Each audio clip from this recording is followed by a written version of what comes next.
timeline, and I'm like, what? Yeah. I mean, that was all the rage, like in 2018, guys. It really wasn't until the quantum board style lights became mass-produced at a lower price point, and the efficiency price drop gains so we in, can get them. The LEDs. It was like 2018, 2019. That LEDs wasn't even an option then to me. the HPSs. At that time, Gavita. Yeah. Yeah, and so the HPS gets, the best HPS, like a 1,000 watt double-ended, can get 1.5 micromoles per watt. The LEDs now are able to get up to 2.5, the sort of most efficient LEDs.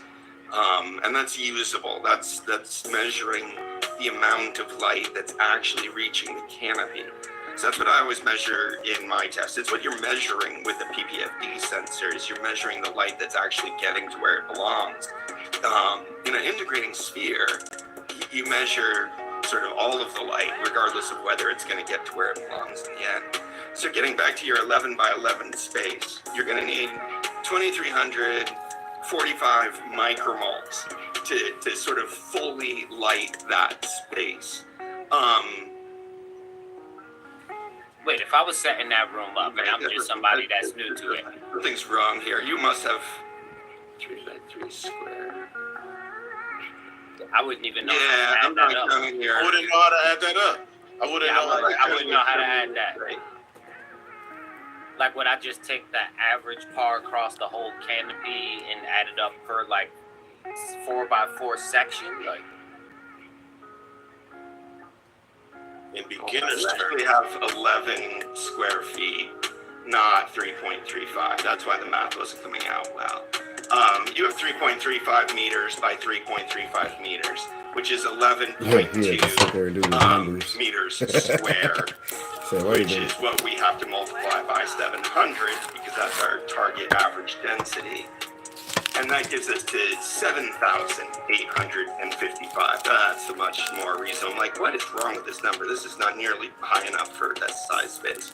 So you'd actually need 7,855. I'm sorry for confusing it by not doing that math correctly. You're confusing me too. When you get to all right, so let's just back up and I'll tell you what I did. You want an average density of light at 700 micromoles per square meter. Okay. You have 11 square meters. Okay. So you need 11 by 700, and I was sort of rounding off there. So the actual number then comes to 7,855. Okay. so he needs roughly 700 across his entire canopy. That would get him, if he had this much flux and it was well distributed, he would be able to get 700 across the entire canopy. Correct. This is In 700 actual pro space, though, right? What's that? That's 700 across the entire space of 11 by 11, right? Yes. Because no matter what, light is going to travel across the entire space. So you might as well have the right amount of light going to those spaces. You're lighting up just the area where the plants are, right? Right now, yes. Is the rest of the room dark? No. Right. And You they see the still, problem there? yeah, the plants A still. lot of light is ending up in the rest of the room, even though there aren't plants there. You're just not accounting for it. If you set the hanging height very close, you can get most of the light to actually hit the plants, but you're still going to overspill a lot of light into that area. You would, in order to trap the light and make sure it all hits the canopy, you'd have to put a wall up, and on the other side of that wall, it would be dark. To the extent that it's not dark where there aren't plants, you're wasting light, and there's really no way to avoid that unless you sort of fill the space with light or with plants. No walk space. Okay, but back to that 7,700.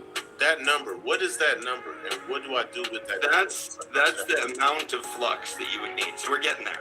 So now when you're thinking about getting a light that, say, the light, and you've seen my test, that it says it gets a usable efficiency of 2.2.